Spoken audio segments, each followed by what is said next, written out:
Meet Shawn Clement, a Canadian golf teacher with a difference. With his distinctive style and ideas, he's amassed a huge following on the internet. With over 34 million views on YouTube, he's now joining Golfing World to help you become a better player. His approach to coaching is unique, and so is his story. Thank goodness my dad sent me to the Canadian Ski Patrol when I was 17 years old to learn responsibility and leadership. What happened is I fell in love with human anatomy.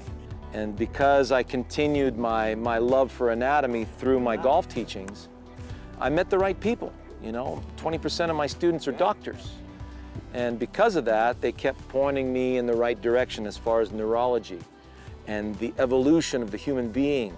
And all of a sudden now, we realize, hey, the human being is built this way, don't go against it. The human being is wired this way, don't go against that. And then you're left with something so simplistic, so ridiculously easy.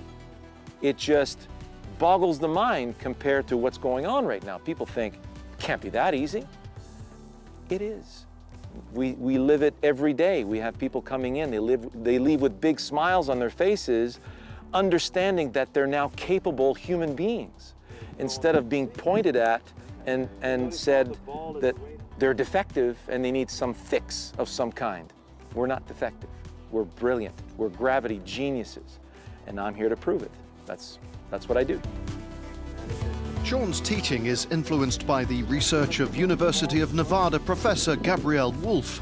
Her studies of how human beings learn motor skills have helped him develop special coaching drills that simplify and shift the focus away from the mechanics of the golf swing.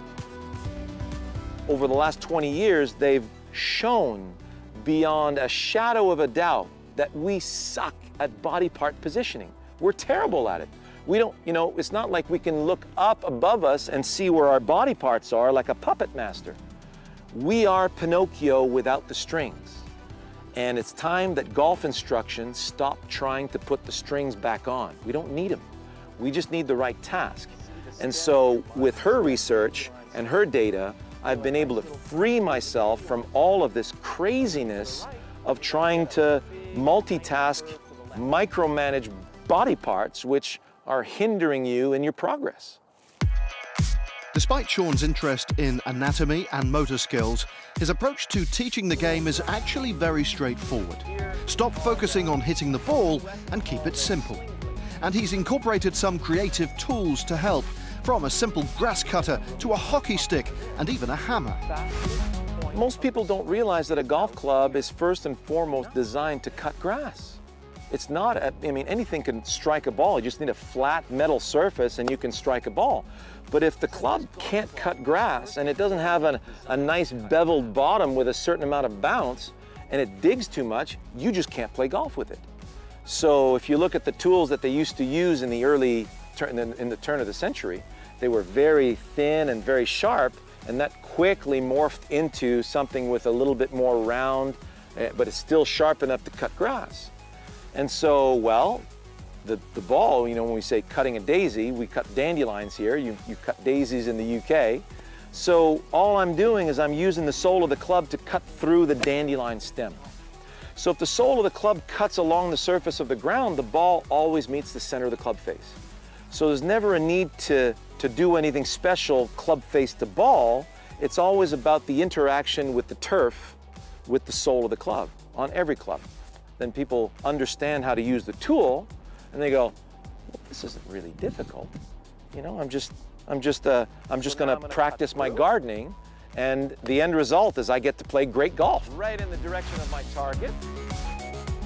And in the coming weeks, what we're going to be working on is, number one, the different tasks that you're going to need to perform in order to get the ball airborne and towards your target.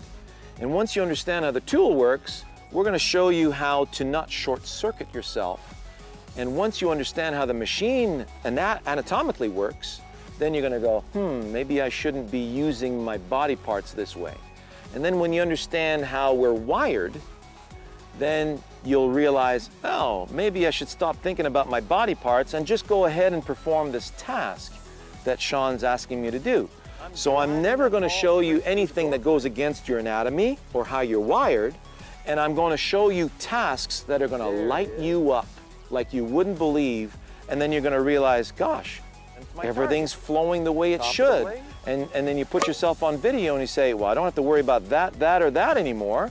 So and then you keep evolving into your task, and you get to get better without having to think about what you're trying to do. And that's the goal.